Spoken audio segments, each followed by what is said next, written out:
எந்த இடத்துல வன்மத்தை தூண்டியிருக்கோம் சொல்லுங்க. நீதி கேட்டு போராடுறோம், அவ்வளவுதான். பாதிக்கப்பட்டவர்களுக்காக குரல் கொடுக்குறோம். சிபிசிஐடி விசாரணை தொடங்கிவிட்டது. அதில் எங்களுக்கு மாற்று கருத்து இருக்கிறது. இல்லை, சிபிசிஐடியும் தமிழ்நாடு போலீஸ் தான். பொதுவாகவே ஒரு ஆன்டி தலித் ஸ்ட்ரைக்குங்கிறது நேஷனல் லெவலில் இருக்குது.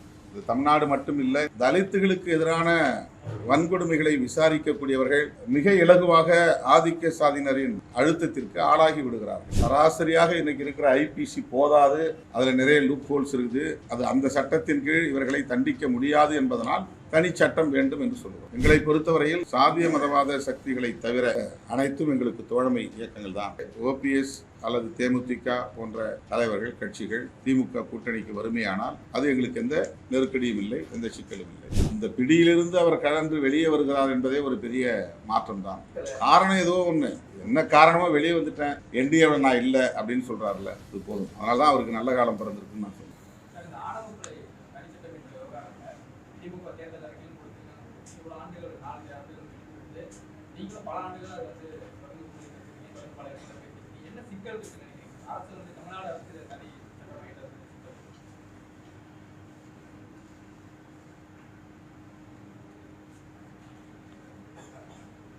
இது ஒரு தேசிய அளவிலான பிரச்சனை.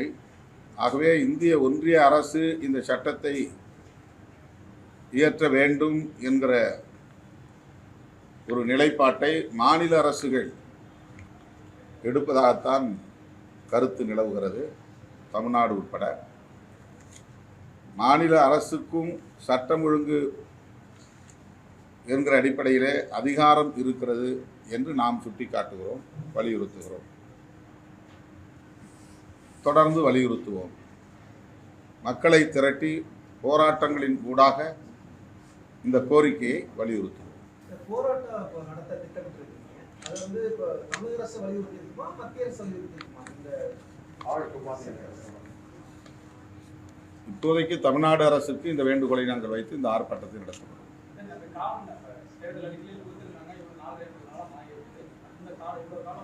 அதுக்கு அவங்க தான் விளக்கம் சொல்லணும், அவங்கள்ட்ட கேளுங்க.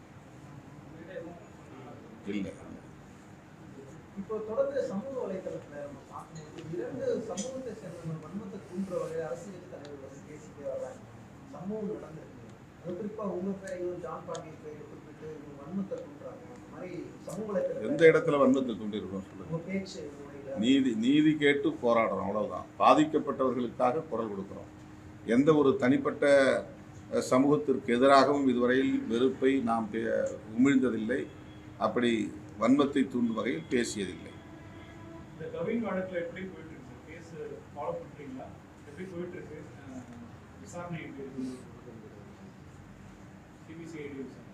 சிபிசிஐடி விசாரணை தொடங்கிவிட்டது. அதில் எங்களுக்கு மாற்று கருத்து இருக்கிறது. முதல்வரை சந்திக்கிற போது அதை நாங்கள் வலியுறுத்துவோம். உயர்நீதிமன்ற கண்காணிப்பின் கீழ் சிறப்பு புலனாய்வு குழு விசாரிக்க வேண்டும் என்பதுதான் எங்களுடைய வேண்டுகோள். இல்லை, சிபிசிஐடியும் தமிழ்நாடு போலீஸ் தான். அவங்க 2 பேரும் குற்றம் சாட்டப்பட்ட 2 பேருமே காவல்துறையை சார்ந்தவர்கள். அதில் சந்தேகம் பெற்றோருக்கு, பாதிக்கப்பட்ட கவின் குடும்பத்தினருக்கு வலுவாக இருக்கிறது. அந்த சந்தேகத்தில் நியாயம் இருப்பதாக நாங்கள் உணர்கிறோம்.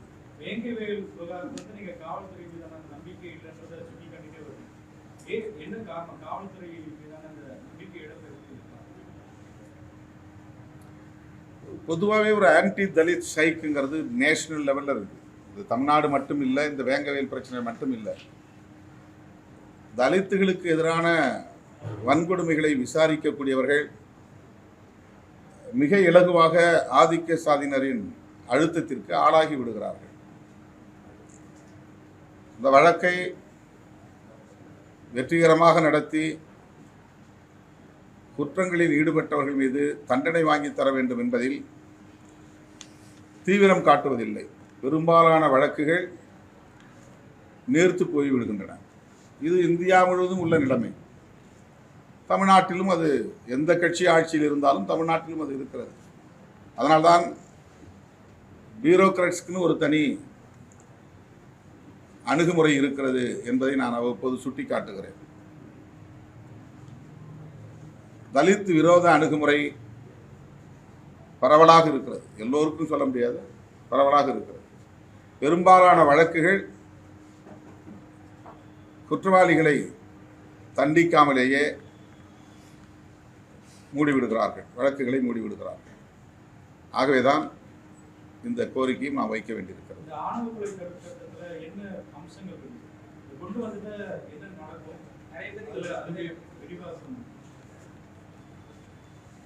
சட்ட வல்லுநர்கள் அதை முடிவு செய்வார்கள். சராசரியாக இன்னைக்கு இருக்கிற ஐபிசி போதாது, அதில் நிறைய லூப் ஹோல்ஸ் இருக்குது. இந்த பிஎன்எஸ் என்கிற சட்டம், அந்த வழக்கில் அது அந்த சட்டத்தின் கீழ் இவர்களை தண்டிக்க முடியாது என்பதனால் தனி சட்டம் வேண்டும் என்று சொல்லுகிறோம். எப்படி கடந்த காலங்களில் ஐபிசி போதும், வன்கொடுமை தடுப்பு சட்டம் தேவையில்லை என்ற கருத்து இருந்தது. அது போதாது என்பதனால்தான் வன்கொடுமை தடுப்பு சட்டம் கொண்டு வரப்பட்டது. அது நடைமுறையில் எந்த அளவுக்கு இருக்கிறது என்பது வேறு. ஆனால் ஒரு சட்டம் இருப்பதனால் இந்த சட்டத்தை நடைமுறைப்படுத்துங்கள் என்று வலியுறுத்துகிறோம். இந்த சட்டங்களை நடைமுறைப்படுத்துங்கள் என்று வலியுறுத்த முடிகிறது. அதை போல ஆணவ கொலைகள் தடுப்பு சட்டம் வந்தால் அந்த சட்டத்தின்படி நடவடிக்கை எடுக்க வேண்டும் என்று வலியுறுத்துவதற்கு ஒரு இடம் இருக்கிறது, ஒரு ஸ்பேஸ் உருவாகிறது. இந்த சட்டத்தை இது போன்ற சம்பவங்களை தடுக்க முடியும். சோஷியல் அவேர்னஸ் இல்லாமல் கல்வி தொடர்பான ஒரு வெறும் வேலைவாய்ப்புக்கான கல்வியாக இல்லாமல் சமூக நல்லிணக்கத்திற்கான ஒரு கல்வி, மனித உரிமை விழிப்புணர்வுக்கான கல்வி நமக்கு தேவைப்படுகிறது. பட்டதாரிகளாக இருக்கிற பலர் சாதி வெறியர்களாகவும் மாறுகிறார்கள். எனவே சமூக தளத்திலும் கலாச்சார தலங்களிலும் சாதி உணர்வுகளை தூண்டுகிற அமைப்புகள் கண்காணிக்கப்பட வேண்டும், கட்டுப்படுத்தப்பட வேண்டும். தொடர்ந்து மதவாத அமைப்புகளும் சாதியவாத அமைப்புகளும் பள்ளி கல்லூரி மாணவர்களிடையே சாதி பெருமிதங்களை ஊக்கப்படுத்துகிறார்கள், மத உணர்வுகளை தூண்டுகிறார்கள். இதுவும் அதற்கு ஒரு காரணமாக இருக்கிறது. ஏற்கனவே சமூகத்தில் அது நிலவுகிறது, ஆயிரக்கணக்கான ஆண்டுகளாக அது நிலவுகிறது. அதனை ஊக்கப்படுத்துகிற நடவடிக்கைகளில் இது போன்ற அமைப்புகள் ஈடுபடுகிறார்கள்.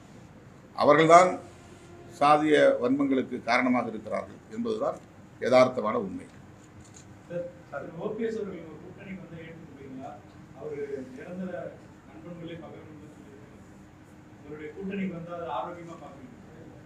கூட்டணி வலிமை பெற்றால் மகிழ்ச்சி தான். யார் யாரை கூட்டணிக்குள்ளே இணைக்க வேண்டும் என்று முடிவெடுக்கிற அதிகாரம் கூட்டணியின் தலைவருக்குத்தான் உண்டு. எங்களை பொறுத்தவரையில் நாங்கள் ஏற்கனவே தெளிவுபடுத்தியிருக்கிறோம். சாதிய மதவாத சக்திகளை தவிர வெளிப்படையாக சாதியவாதத்தை பேசுகிற, வெளிப்படையாக மதவாதங்களை உயர்த்தி பிடிக்கிற அரசியல் கட்சிகளை தவிர மற்ற அனைத்தும் எங்களுக்கு தோழமை இயக்கங்கள் தான். அவர்களோடு எங்களால் இணைந்து பயணிக்க முடியும். ஆகவே ஓபிஎஸ் அல்லது தேமுதிக போன்ற தலைவர்கள், கட்சிகள் திமுக கூட்டணிக்கு வறுமையானால் அது எங்களுக்கு எந்த நெருக்கடியும் இல்லை, எந்த சிக்கலும் இல்லை. பாஜகவினுடைய முகமா ஓபிஎஸ் நீங்க தொடர்ச்சியா விமர்சனம் பண்ணிட்டு இருக்கீங்க. இப்போ பாஜகவை விட்டு விலகினாலும் அதனுடைய தாக்கம் இல்லாம இருக்கு பாக்குறீங்க.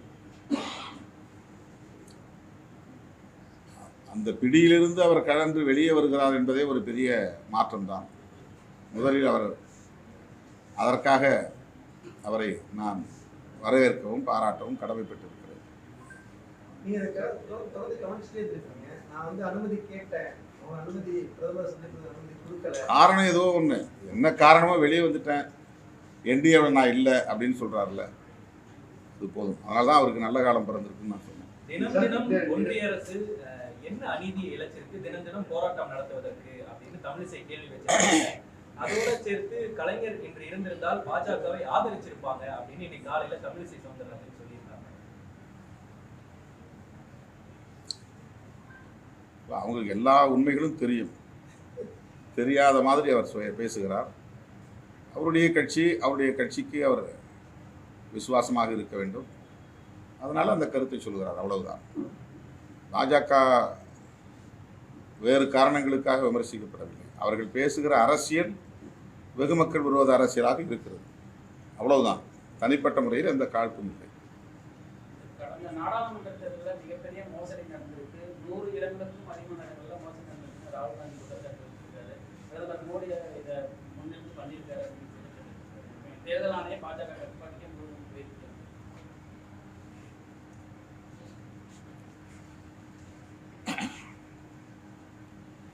ராகுல் காந்தி மட்டுமல்ல, பொதுவாக இருக்கக்கூடிய பல அமைப்புகள், அதாவது தேர்தல் முறையை, குறிப்பாக வாக்குப்பதிவு எந்திரம் இவிஎம் நடைமுறைப்படுத்துகிற அந்த முறையை கண்காணிக்கக்கூடியவர்கள், அது பற்றி தீர விசாரித்து, அதாவது ஆய்வு செய்யக்கூடியவர்கள், பாஜக இதில் பெரிய அளவில் தில்லுமுள்ளு செய்கிறது என்பதை அவ்வப்போது பேசி வருகிறார்கள், எழுதி வருகிறார்கள். நிறைய நீங்கள் அது பற்றிய செய்திகளை சமூக ஊடக தளங்களில் தேட முடியும், எடுக்க முடியும். இவிஎம் என்பதே ஒரு மோசடி, அதிலும் பாஜக பல மோசடிகளை செய்கிறது என்றும் சொல்லப்படுகிறது. இப்போது வாக்காளர் பட்டியலில் தீவிர திருத்தம் என்கிற பெயரில் குடியுரிமை திருத்த சட்டத்தை நடைமுறைப்படுத்தக்கூடிய நடவடிக்கைகளில் ஈடுபடுகிறார்.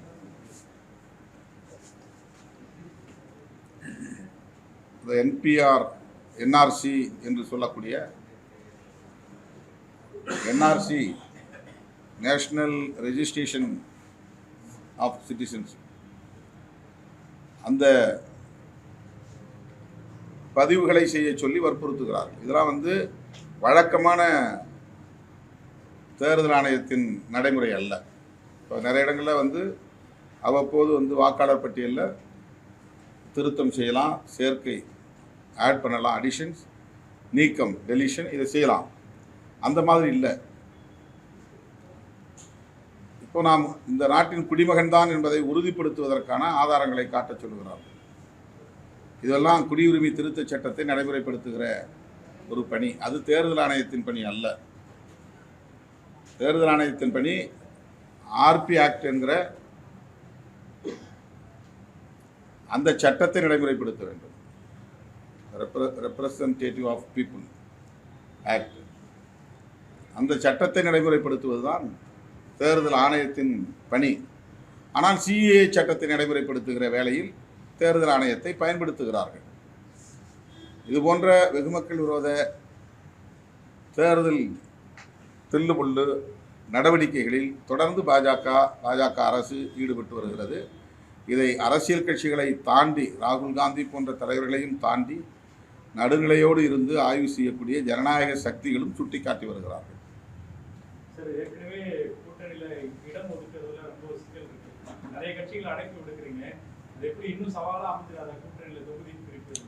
அதனால ஒன்றும் இல்லை. நல்லிணக்கத்தோடு நாங்கள் ஒருத்தருக்கு ஒருத்தர் பகிர்ந்து கொள்வோம். அதில் ஒன்றும் பிரச்சனை கிடையாது. நாட்டை பாதுகாக்க, மக்களை பாதுகாக்க, சனாதன சக்தியிடமிருந்து அரசமைப்பு சட்டத்தை பாதுகாக்க இன்றைக்கு மதசார்பற்ற முற்போக்கு கூட்டணி வலிமை பெற வேண்டிய தேவை இருக்கிறது என்பதை விடுதலை சிறுத்தைகள் கட்சி உணர்கிறது. இல்லை, விஜய் வருகையால இன்னும் வலுவான கூட்டணி அமைக்கணும்ன்ற எதிர்பார்ப்பு, அது உங்களுடைய யூகமாக இருக்கலாம். விஜய் வருகைக்கு இதுக்கு சம்பந்தம் அதுக்கு சம்பந்தம் இல்லை. இல்லை, போதுமான அளவு கூட்டணி வெற்றியா நீங்கள் தொடர்ச்சியாக வெற்றி பெறீங்க. இன்னும் கூட்டணி கட்சிகள் வரணும்னு எதிர்பார்க்கப்படுவதற்கான இல்லை, வெளியில் இருக்கிற கட்சியில் அவங்க வர விரும்புகிறாங்க, வர சந்திக்கிறாங்க, அவ்வளோதான். இன்னும் அரசியல் முக்கியத்துவமான சந்திப்புன்னு அதை சொல்ல முடியாது. அவருடைய உடல்நலத்தை விசாரிக்க வந்தாங்க, அவருடைய உடன்பிறப்பு காலமானதை விசாரிக்க வந்தாங்க. அப்படி தான் சொல்லப்பட்டிருக்கு. ஊடகங்களில் தேர்தல் சம்பந்தமான ஒரு யூகங்கள் நிலவுகின்றன. அந்த யூகத்துக்கு நான் பதில் சொல்கிறேன், அவ்வளோதான். இதுவும் ஒரு யூகமான பதில் தான்.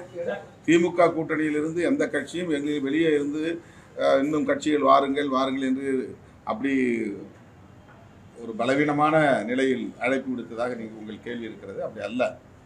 அந்த மாதிரி யாரையும் அழைக்கலாம். இங்கே விசாரிக்கிறாங்க. ஒருவேளை அவங்க கூட்டணிக்கு வந்தால் அப்படின்னு நீங்கள் கேட்டதுனால வந்தால் வரவேற்போம், அவ்வளோதான். எடப்பாடி பழனிசாமி போற இடம் எல்லாமே மக்கள் கூட்டம் அதிகமாக கூடுது. வெற்றி இப்பவே கண்ணுக்கு தெரியுது. அந்த மாதிரி ஒரு பேச்சு உரைக்கிறது அது ரொம்ப மகிழ்ச்சி. மக்கள் செல்வாக்கு இருந்தால் ரொம்ப சந்தோஷம். ஆனால் தேர்தல் நேரத்தில் மக்கள் எப்படி தீர்ப்பளிப்பார்கள் என்பதை அந்த நேரம், அந்த காலம் முடிவு செய்யும்.